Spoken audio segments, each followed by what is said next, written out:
Au sommaire de cette édition, les commerçants de Twesenyar dans l'arrondissement 3 de la ville de Ouagadougou disposent désormais d'un nouveau bureau. Les membres du bureau ont pour objectif de veiller à la sécurité et à la propreté du marché. Le film de l'installation à suivre dans ce journal.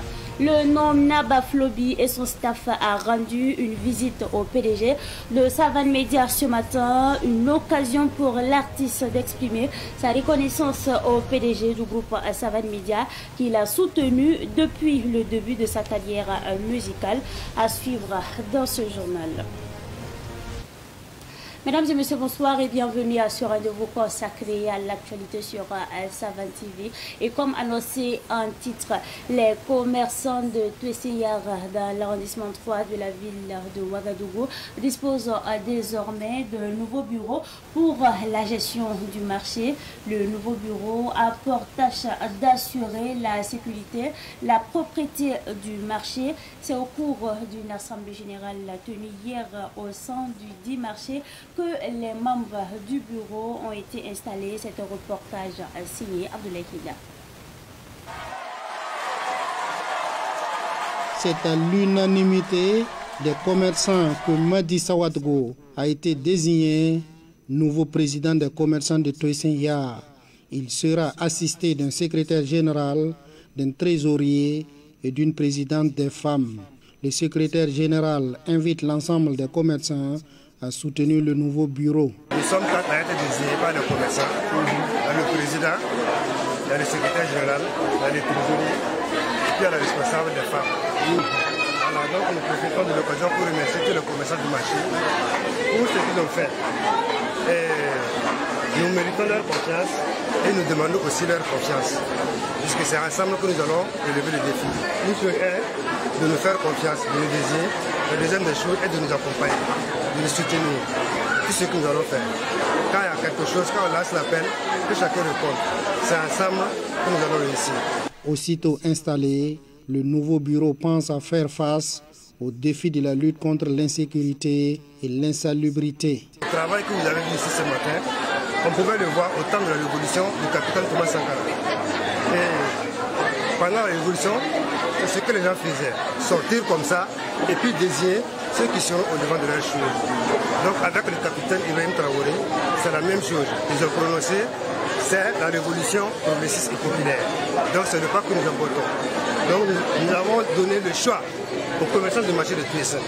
Ça s'est fait en public. Et c'est comme ça, dans la transparence, que nous devons gérer les choses. Le travail qui nous attend ici, vous-même vous voyez la propriété. Vraiment, pour nettoyer le marché, ça demande beaucoup d'efforts, des moyens financiers, personnels. Il y a aussi la saison de pluie. Il n'y a pas de caniveau, il n'y a pas de drainage. Donc il faut tout s'atteler à cela. Il y a la sécurité qui a la priorité de priorité. La sécurité, en tout cas, nous vivons beaucoup de vols ici au marché. Donc il faudra qu'on mette un système de sécurité ici qui va fonctionner permanemment. Les commerçants de Twesenyar ont fait 3 ans sans bureau, d'où leur mobilisation cette fois-ci pour choisir leurs responsables. Le nouveau bureau a un mandat de 5 ans, renouvelable une fois.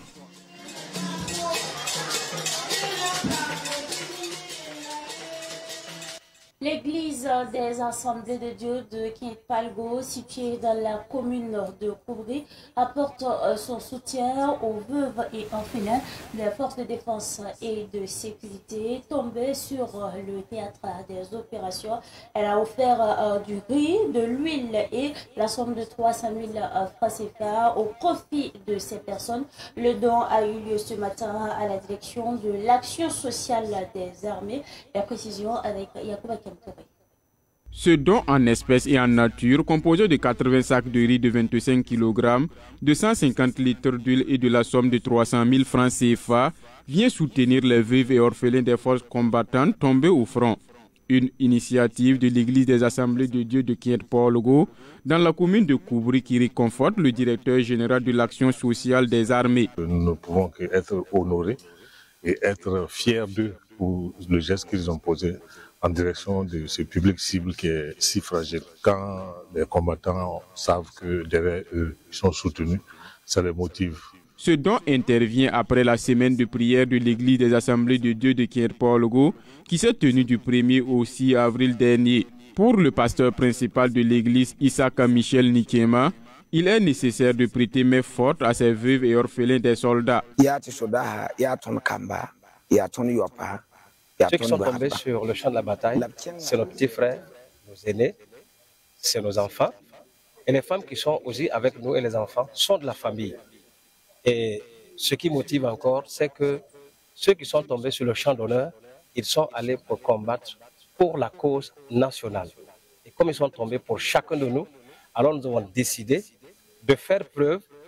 C'est vrai que les maris ne sont pas là, mais ils ont laissé des frères et des sœurs qui, après eux, doivent prendre en charge les veuves et les orphelins qu'ils ont laissés. Parce que la religion pure et sans tache, c'est celle qui s'occupe des veuves et des orphelins, nous dit la Bible, parole de Dieu. À l'occasion de ce don, l'Église des Ades de Kierpolgo a encouragé les forces combattantes à continuer la lutte car la victoire est proche. Son pasteur principal, Isaka Michel Nikema, a invité par ailleurs la population à être solidaire des enfants et veuves des forces de défense et de sécurité FDS tombés sur le théâtre des opérations. Dans l'actualité de ce soir, nous parlons également de la coopération diocésaine d'épargne et de crédit de Ouagadougou, Codec Ouaga, qui a inauguré sa nouvelle agence dans le quartier Tenganogo, dans l'arrondissement 7 de la ville de Ouagadougou. Cette nouvelle agence vient justement offrir les services de Codec Ouaga à la population de Tenganogo et environnants. À la même occasion, Codec Ouaga a présenté de nouveaux produits. Les précisions avec notre reporter Ahmed Joël Compaoré. Après Sissin, Samba, Gilungu, Gonguin et autres, c'est au tour de Tenganogo d'accueillir son agence Codec Ouaga, une agence à proximité de la population de Tenganogo pour lui permettre de faire ses transactions sans parcourir de longues distances. Nous mettons en pratique ce qu'on appelle l'innovation financière, l'inclusion financière, à travers deux aspects, la proximité vers nos membres et l'innovation. Proximité vers nos membres, c'est-à-dire que nous essayons d'ouvrir des agences pour les rendre proches de l'agence, pour qu'il n'y ait pas à courir de longues distances pour accéder à des services financiers dans nos agences. Innovation, parce qu'aujourd'hui le monde évolue, les besoins de nos membres évoluent à travers les activités qui évoluent elles aussi. Donc nous proposons des services nouveaux, adaptés et sécurisés à nos membres. Codec Ouaga compte à ce jour plus de 30 000 membres. L'ouverture de cette nouvelle agence est jumelée avec la présentation de deux nouveaux produits et services. Vous savez, la plupart de nos populations ont des faibles revenus. Ils n'ont pas de garantie pour faire face aux conditions classiques des banques. Donc avec le crédit solidaire, on permet à plusieurs personnes d'être responsables solidairement et pouvoir prendre des crédits sans garantie. Après les deux produits, nous pouvons parler des services. Nous avons le service SMS Banking. Ça vous permet d'avoir des alertes sur votre portable. Hormis ce service-là, on a Intercodeco, qui est une solution qui permet aux membres de pouvoir faire des opérations avec leur portable.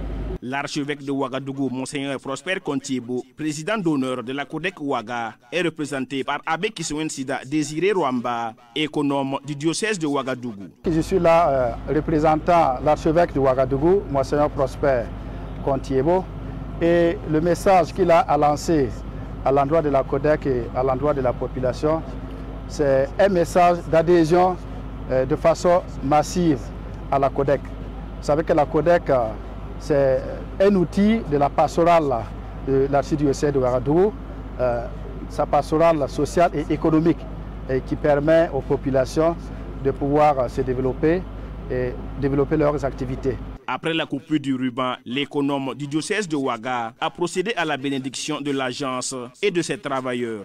L'agence de Codec Ouaga à Tenganogo est située à proximité de l'hôpital de Tenganogo, route de Saponi. L'actualité de ce 25 avril 2025 est également marquée par le bureau burkinabé de droits d'auteur qui a mis en place deux plateformes numériques. Il s'agit de la plateforme d'adhésion et de déclaration des œuvres en ligne ainsi que l'application BiGéologue.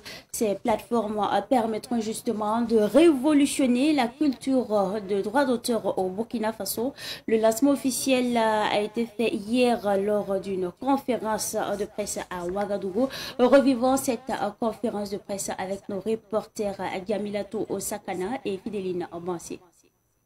Gestion des adhésions dans les différentes catégories que gère le BPDA, gestion des déclarations d'œuvres, le renouvellement des cartes de membres ainsi que le paiement des frais d'adhésion relèvent des fonctionnalités de la plateforme d'adhésion et de la déclaration en ligne. L'un des outils mis en place par le BPDA au profit des créateurs. Il s'agit de l'application d'adhésion et de déclaration en ligne. Depuis longtemps, c'était manuel.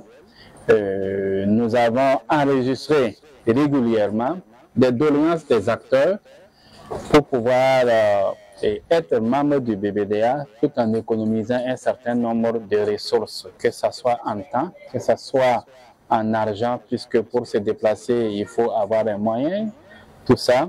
Le deuxième outil est une application appelée BiGéologue qui permet aux agents de collecte, partout où ils seront, de localiser un utilisateur sur une carte et de s'y rendre pour percevoir les redevances de droits au profit des créateurs. Le deuxième outil, c'est l'application BiGéologue qui permet aux collègues, aux agents de recouvrement du bureau d'aller percevoir les ressources et de disponibiliser des documents fiables pour la comptabilité, autant chez nous que bien sûr chez l'utilisateur.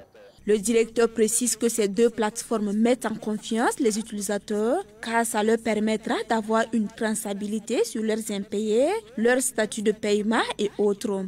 Évidemment que cela donne déjà de la confiance à l'utilisateur qui est dans une dynamique de pouvoir payer. Voilà, cela permet à l'utilisateur d'être convaincu que son paiement est de la redevance. C'est un acte qui vient consolider voilà, la culture du droit d'auteur. Voilà. Et ça leur permet également d'avoir une traçabilité sur leurs impayés et également sur leur statut de paiement et autres. Voilà, donc ça permet d'engager même une communication avec eux pour qu'ils comprennent ce qu'ils ont payé, ce qui reste à payer et ce qu'ils doivent payer. À l'issue de ce lancement officiel, le BPDA a procédé à des visites sur le terrain. Eh bien, en tourisme, on en parle également dans l'actualité de ce soir. Le groupe Savane Media a signé hier jeudi une convention avec l'agence de promotion du tourisme Faso Tourisme pour promouvoir davantage le tourisme interne au Burkina Faso. La signature de la convention a eu lieu à l'espace des nouvelles idées à Tenganogo. Les précisions avec notre reporter Ahmed Joël Kompabri. À travers cette signature de convention, Savane Media de son côté s'engage à promouvoir le tourisme interne. Cela à travers des émissions télé, des spots publicitaires et des reportages entre autres. Il faut d'abord souligner que pour ce qui est de Faso Tourisme, qui est en fait la résultante de la capitalisation des expériences en matière de promotion du tourisme qui ont commencé, lesquelles expériences ont commencé depuis les années 80, en ce qui me concerne, depuis le début des années 80, pour ce que je sais. Alors, si on parle de ce principe, bon, il s'ensuit que en fait, nous avons plus ou moins la même orientation, même si le segment des marchés en fait, n'est pas le même. Et justement, ce sont des choses qui se complètent. Donc, quoi de plus normal pour nous que d'avoir accepté et d'avoir également travaillé à ce que cette convention-là, par exemple, voit le jour, surtout qu'au bout du compte, nous tous, nous travaillons pour que le Burkina soit connu.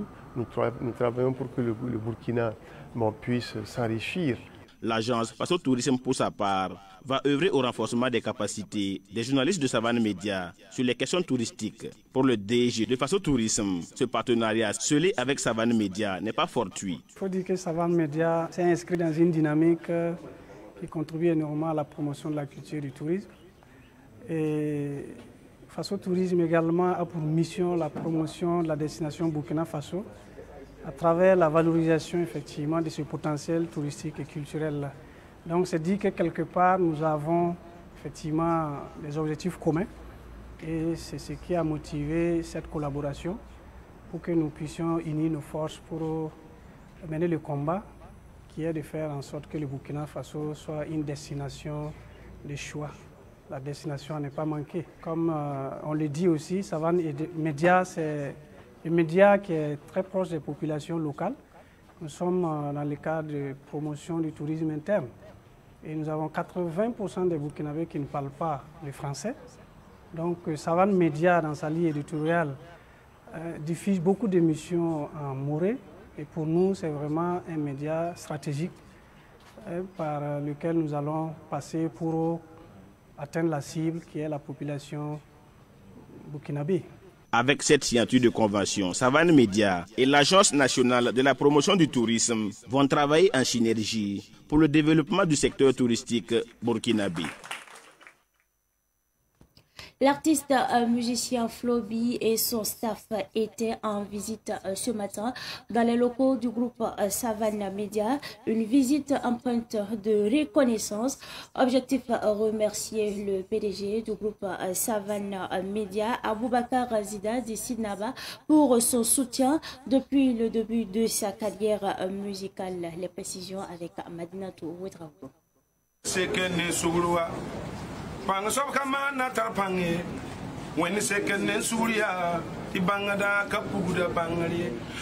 Le nom Naba Flobi effectue une visite ici à la rédaction de Savane Média où l'ambiance était au rendez-vous à la vue de ses nombreuses connaissances. Merci. Cap est ensuite mis sur le rendez-vous prévu avec le PDG Boubacar Zida Sidnaba pour lui témoigner sa reconnaissance. Flobi, le Baba national, raconte comment depuis le début de sa carrière, il bénéficie du soutien de Sidnaba. Touché par cette démarche, le PDG salue cette visite qu'il qualifie de très symbolique. Il profite de l'occasion pour bénir l'artiste à l'approche de son concert tant attendu, prévu le 3 mai prochain. Le nom Naba reçoit en cadeau un tableau offert par un fan, signe de l'amour et de l'estime que lui portent ses admirateurs. Ainsi prend fin la visite de l'artiste Flobi dans les locaux de Savane Média à quelques jours du grand rendez-vous au stade municipal Dr Youssoufou Joseph Konombo.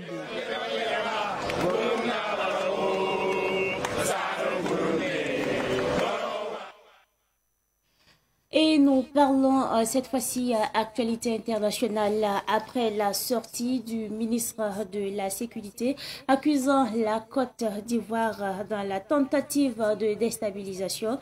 La réaction du gouvernement ivoirien ne s'est pas fait attendre. En tout cas, le pouvoir d'Abidjan rejette purement et simplement ces accusations et exige des preuves. La synthèse avec Alphonse Ouedraogo. L'implication de la Côte d'Ivoire dans la tentative de déstabilisation de Burkina Faso est sans ambiguïté selon le ministre de la Sécurité, Mamadou Sana. Ces dénonciations se sont poursuivies jusqu'au mardi 15 avril 2025 et ont permis d'arrêter des cerveaux de la manœuvre à Ouagadougou et d'autres en fuite vers la Côte d'Ivoire. Il faut noter que les cerveaux à l'extérieur du pays sont tous localisés en Côte d'Ivoire, y compris le nommé Bahari Abdraman. Le complot se poursuit activement depuis leur centre des opérations à Abidjan, avec pour objectif de semer le chaos au Burkina Faso avant le mois de juin. Cette accusation est balayée du revers de la main par le gouvernement ivoirien. Amadou Koulibaly, porte-parole du gouvernement ivoirien, exige des preuves. Pour ce qui est de l'accusation du Burkina, je ne sais plus à laquelle accusation on est. J'attends encore les preuves de la dernière accusation. Peut-être qu'il y en aura d'autres. Je n'ai pas de commentaires à faire. Parfois, surtout quand on a la tête d'un pays, il faut être sérieux. Seulement, nombreux sont les Burkinabés recherchés qui ont trouvé refuge en Côte d'Ivoire au vu et au su des autorités d'Abidjan. Cette fois-ci, nous déposons nos valises à Bobo-Dioulasso, la capitale économique du Burkina, et nous parlons justement de la toute première édition du festival Iron Bibi qui a refermé ses rideaux dimanche dernier. La manifestation a réuni à la Maison de la Culture Anselme Titia Massano, passionnés et pratiquants de disciplines variées telles que le relais, le basketball, les arts martiaux mixtes. Les précisions avec Nonga Sida Thomas Sondo de Savane Media West. Pendant 4 jours, les amoureux du basketball, des arts martiaux, du loisir et de la compétition ont vibré au rythme de leur discipline. Débuté le 18 avril, le festival Iron Bibi a reçu un accueil chaleureux de la part des autorités locales. Etienne Yoma Bako, le premier responsable de l'arrondissement Haute, a exprimé sa satisfaction face à l'organisation de cet événement. Ce qu'il faut dire, c'est que c'est une initiative qui vise à promouvoir en tout cas la pratique du sport et le sport, en tout cas sous toutes ses formes, en passant en tout cas des judo, au roller, les MMA, et ainsi de suite. Donc vraiment le sport d'élite en quelque sorte. Donc c'est une initiative qu'il faut saluer, qu'il faut encourager. Il faut en tout cas féliciter vraiment l'initiateur. Il est d'autre côté bien sûr Iron Bibi, 6 fois champion du monde, pour avoir eu en tout cas cette brillante idée. Et quand on regarde en tout cas ce qui est fait durant ces 3 jours, ça montre à quel point il y a eu assez beaucoup de sérieux dans l'organisation de l'activité. Et en tant qu'autorité communale, nous ne pouvons vraiment saluer cette activité à sa juste valeur. Plus qu'une rencontre sportive, cette manifestation est également une plateforme d'échange et de dialogue, selon Etienne Yoma Bako, PDS de l'arrondissement 5. Que ce soit la culture, que ce soit le sport, que ce soit la communication ou même la jeunesse, ça doit être des facteurs de rassemblement, des facteurs d'union, des facteurs de solidarité, des facteurs tout simplement de cohésion entre les fils et les filles du Burkina. Et quand vous regardez depuis ces 3 jours l'engouement qu'il y a autour de l'activité, jusqu'à la désorganisation, vous avez toujours des gens qui sont là effectivement pour suivre l'activité, écouter les messages et en réalité communier.